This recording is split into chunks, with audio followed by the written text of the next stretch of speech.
get multiple predictions which are consistent with the overall intuition. Number one, at least in expectation, every industry gets positive protection. Either you always have protection, or on average the sector is protected.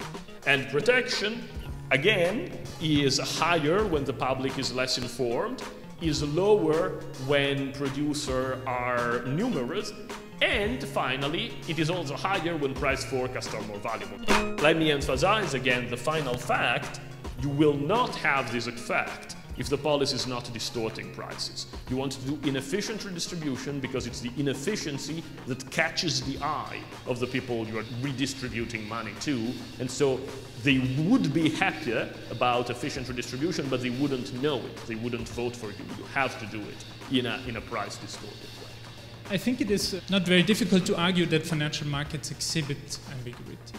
It's very difficult to quantify all the risk that every agent is exposed to on financial markets. And to prove my point, I put a quote here from Olivier Blanchard at the height of the crisis. He said, when as today the unknown unknowns dominate and the economic environment is so complex as to appear nearly incomprehensible, the result is extreme prudence, a behavioral effect among investors. And second, undo the effects of uncertainty on the portfolio side and help recycle the funds towards risky assets. He ranks it among the top priorities of policymakers in face of the crisis to actually reduce uncertainty.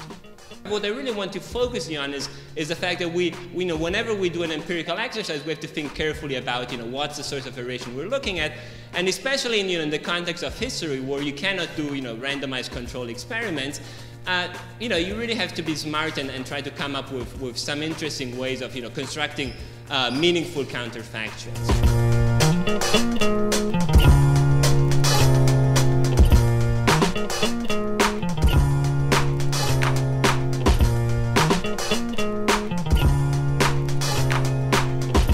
We will have a discussion about recent Spanish labor market reform. Of course, to be able to do that, we will have some discussion on the current situation and what can be done, etc. The third issue to raise is, of course, we've been in this situation before. This is the wild ride of Spanish unemployment, okay? Like in an amusement park. If we had to take a projection about how long it's going to take to adjust, well, this is like a random walk. Our best projection is the last observation, 13 years. The volatility of employment in Spain is this is the red line, is twice the volatility in the US. But this volatility, this turnover, is only borne by 1/3 of workers, those with temporary contracts. Or last year, during the recession, there were 13 million contracts being signed, out of which 3 million were for less than 1 week, and 5 million were for less than 1 month. The Spanish labor market reform, like any problem in the real world, is way too complicated to analyze in a model. Actually, it's way too complicated for me to understand even what is going on. My statement is, in other words, there's many ways to protect your workers. The way that Spain is choosing is severance payment. I think it says 56 weeks of salary. That's the average severance pay that Spanish workers get when they get laid off. If employment is actually not structural, so it has nothing to do with the institutions on the labor market, but it's a purely cyclical, a Keynesian thing, then it's not going to help at all if you change the labor market institutions. And actually, it might make things worse. If you think that the only thing that firing costs in Spain are doing is reducing the volatility of unemployment, and we're actually in a huge recession right now, then you remove the firing restrictions, and the only thing firms are going to do is they're going to fire the workers that they wanted to fire all along, but they didn't because they had employment protection. So it might actually get worse if we try to remove employment protection. Well, I was hoping this would be provocative. Very good. I hope you pay attention. We are supposed to live in a regulated country, but in practice, the labor market fluctuates more than in any country in the OECD. To me, a country who is able to destroy 2 million jobs in 2 years is not that bad at creative destruction. So maybe too good at destruction, but I mean, it doesn't seem that there is a lack of volatility. When I saw Sergi's slides, I was kind of very surprised the extent of pre-retirement in Spain. People from unemployment moving straight to the retirement rather than moving back to the work. So then that brings, this is not a labor market problem, it's also a pension or social security system problem. So he will talk a little bit about that now. A very important fact is a majority of early retirees just spend a lot of time in unemployment before moving to retirement.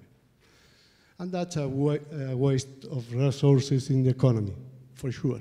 I would like to point out two more things that I think critical to think about the labor market. One is the informal economy, which somehow doesn't receive much attention, at least in the policy debates, to my surprise. About 23% of the Spanish GDP is produced by the informal economy. Again, the temporary contracts play a big role here. About even for university graduates, 30% of them work in temporary contracts, so they don't have enough time to accumulate skills in their jobs. And Spain is a country where there's a big mismatch in the job requirements and the educational qualification of the workers. I think that should be also part of the debate, maybe for future years. I can think about other roundtables. On the behalf of the school, I would like to thank Nessie very much for organizing this very good panel.